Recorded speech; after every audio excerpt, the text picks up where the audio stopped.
Hello, critter protectors. Mr. Jim here, and welcome to Kids Animal Stories, a place where there's always a mystery and adventure around every single corner. If you love critters of all shapes and sizes, I need you on our Critter Protector team.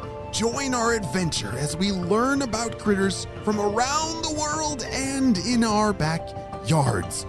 Well, my friends, are you ready for today's adventure? Me too, let's go!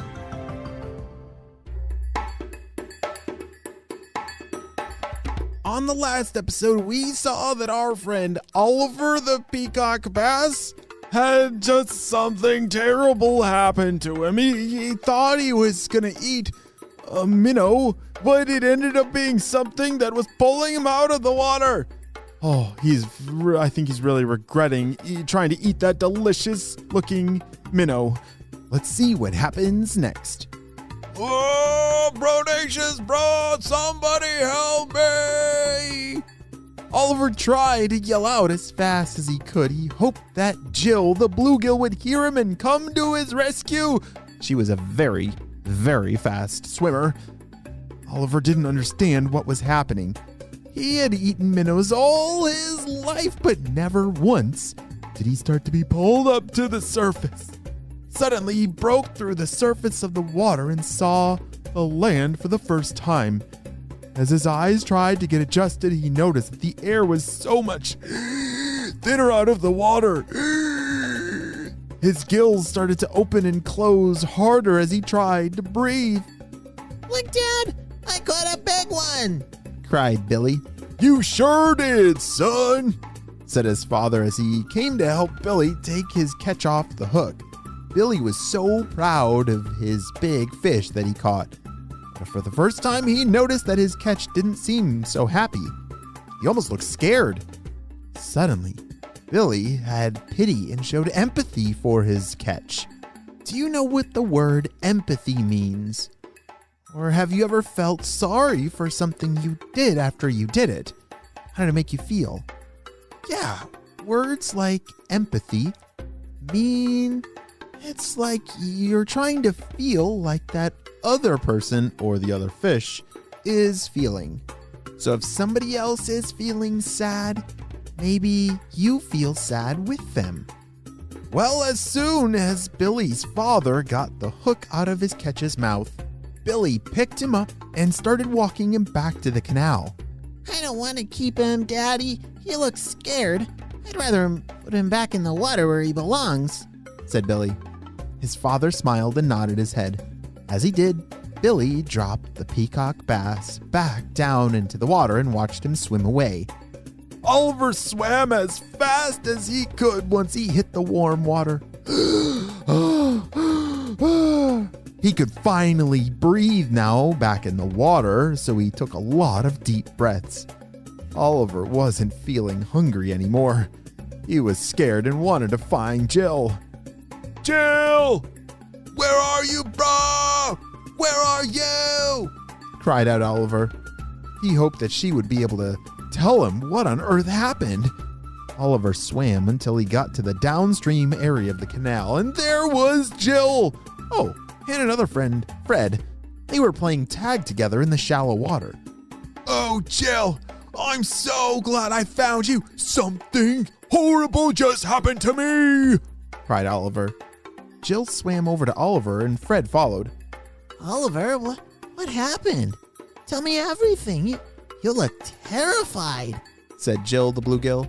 I was sitting in the weeds just waiting for my lunch like I always do, and I'd been waiting a really, really long time and starting to feel impatient.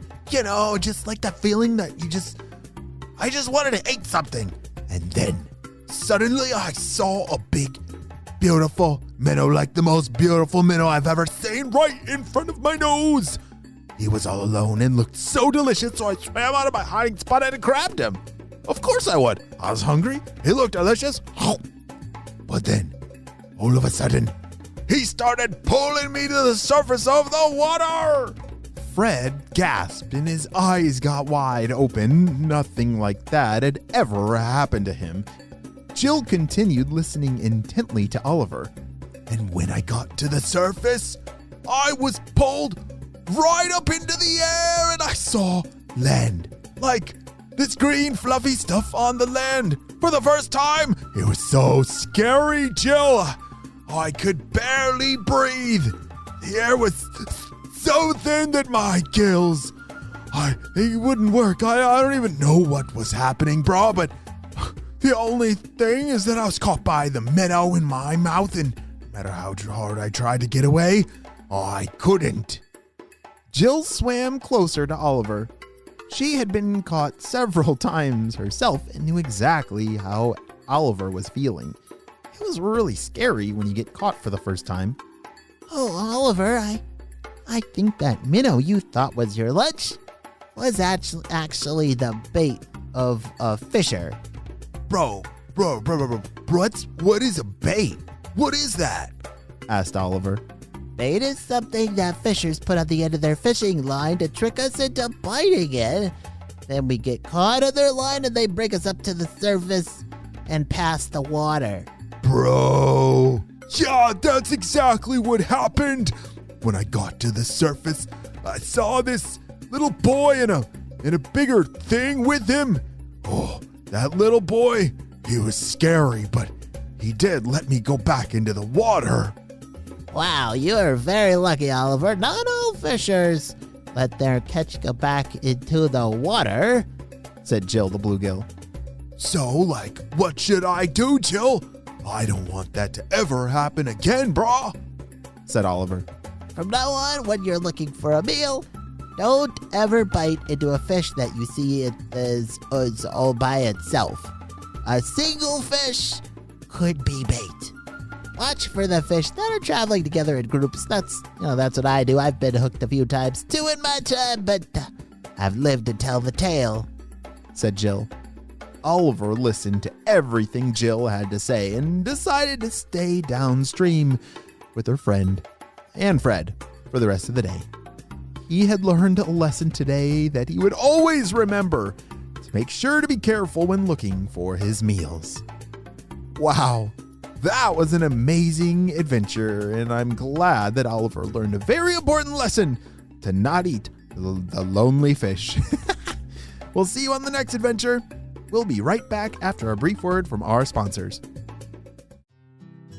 Great job, you listened all the way to the end. All right, it's time for some Critter Protector shout-outs. I want to say hey to Emma and Lily from Boston, Massachusetts, Elijah from Florida, Rayan from Texas, Abel from Maryland, Ellis from Illinois, Sahara from Arizona, and Micah from Utah. I'm so glad that you're all on our Critter Protector team. We could not protect all the critters without you, my friends. Well, you have a super duper day, and I'm going to go back to protecting some critters. And I'll see you on our next adventure. Bye!